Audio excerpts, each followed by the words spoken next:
Hey Grant, how are Hey, you, my friend, man? how you doing? Gustavo? It's been 1 year and a half since I saw you in Miami, and I feel it was like yesterday, man. Too long, my friend. So let me just give you a brief intro on. We're gonna have about 400 entrepreneurs. Oh, good. Well, I just want to say hello to everybody. Good morning. And I wish that I spoke Spanish fluidly. We'll make that happen in a couple of years, Grant. Okay. Hey, always good to be with you, Carlos. Thank you, Grant. So let's dive right in. First of all, the most repeated question was people that are selling non-essential goods. So the specific question is, I'm trying to sell, and both people and companies are postponing the decision. They don't want to take the decision now. They want to aim towards the future, and that future is getting farther and farther away. So how do you speak to somebody that they're not saying no, but they're just postponing the decision? How do you handle this? So, two things. First, number one, when certainty goes down, people don't make decisions.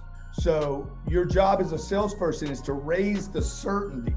Now, that has to start with me first. That might seem simple, but you have to know when you go to work each day, you are looking for the person that can buy today, this week, this month. And it's really, really important to understand, while some people may want to delay a decision, to put off a decision, again, it doesn't mean no for the future, but it means no for right now.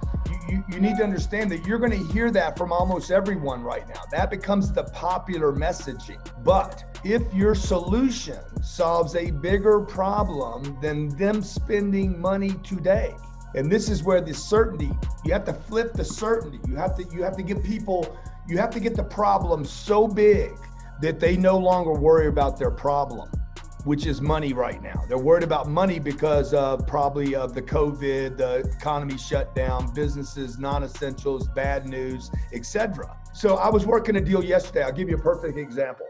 I was working a deal yesterday. The deal came to a stalemate because they wanted something and I wanted something different. And we kept splitting hairs. Basically, everybody was becoming a non-buyer.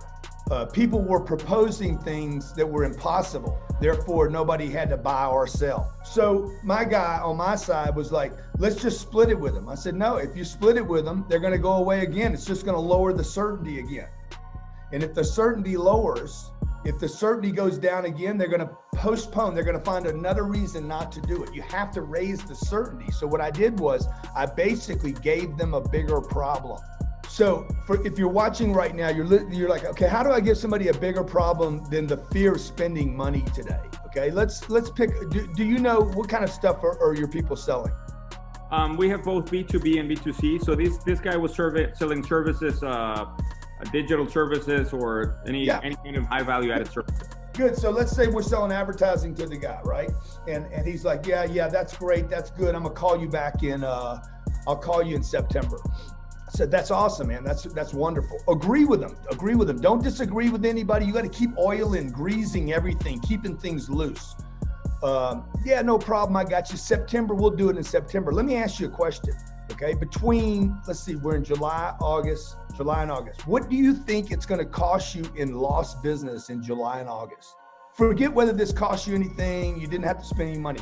If my program worked as well as I say it will, what would that cost you in lost revenue for July, August, and September? Well, if it does what you say it's going to do, it's going to cost me $150,000 in lost sales. Good. Okay. Now let's assume this. If it costs you nothing right now, if you didn't have to spend one penny and you could get $150,000 in sales in July, if you didn't have to wait, would you do it? Well, yeah, I would. See, what you did was you basically let him go to September, give him certainty about September. He's still going to be in business. Are you going to go out of business? Are you going to still be in business in September? Yes. Are you going to file for bankruptcy between now and then? No way. Good. So you're still going to be there, right? Yeah, good. Now bring him back to July and say, look, if it didn't cost you anything, would you do it right now? Well, sure I would. Okay, would there be anybody else have to be involved in the decision if it costs you nothing? Well, no, dude, if it costs me nothing and I can make 150 grand, I'm doing it right now. Great. I'm gonna send you the contract right now because it's gonna cost you nothing. If it makes him money, it costs him nothing. So if he pays me $7,000 this month and $7,000 in August and $7,000 in September, if he spends $21,000 to make 150 grand, It cost him nothing. It made him money. So you got to get your head right about how you pitch this. That is beautiful. That is beautiful. So, you were ready to buy something from me, weren't you? Yeah. So Grant, let's go to question number 2. A lot of people are asking, what's Grant's perspective on the timeline for recovery? And also, how do you see preferences bouncing back? Do you feel that people are going to go like, they're asking me, are we going to, once the vaccine is, are we going to go back to stores and hug each other? People are wanting that this is going to bounce back really huge to the yesterday. Yeah. So what's your perspective on the timeline, and how are you planning? If you have Latin blood, you're probably hugging people right now. So, I haven't quit hugging people. I was tested positive for COVID 2 weeks ago. I've been in quarantine. Wow. So I now have the antibodies. Look, we're gonna go back. People will forget this even happened. And I truly believe that when November 3rd comes in America, this will be a non-issue.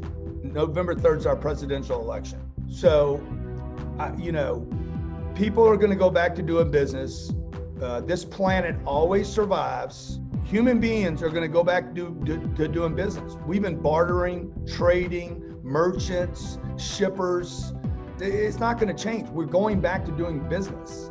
Now, the question is, when this thing's over, when all this nonsense is over, and I don't mean to make small of anybody that's lost somebody because of COVID, but look, this year in America, 600,000 people died from cancer.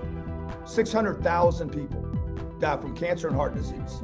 That's 3 or 4 times what, maybe 5 times what has been lost from COVID. And that happens every year, by the way. So if you guys are waiting for a vaccine to get back to business, you're gonna be out of business. You cannot wait. You got to go back and do business now. And you have to understand that we are going to survive. Human beings survive. That's what we do. So I would just tell everybody, number one, you're not going to die. So what are you going to do? If you're not going to die, what are you going to do? You got to get through this. Okay. You have to be a better version of yourself on the other side of this. And lastly, these are opportunities. You only have 400, 500 people on this call today. There's another 6 billion that should be on it. Totally. You know what I'm saying? And they're not on it. Why? Because they're probably watching Instagram right now. They're distracted.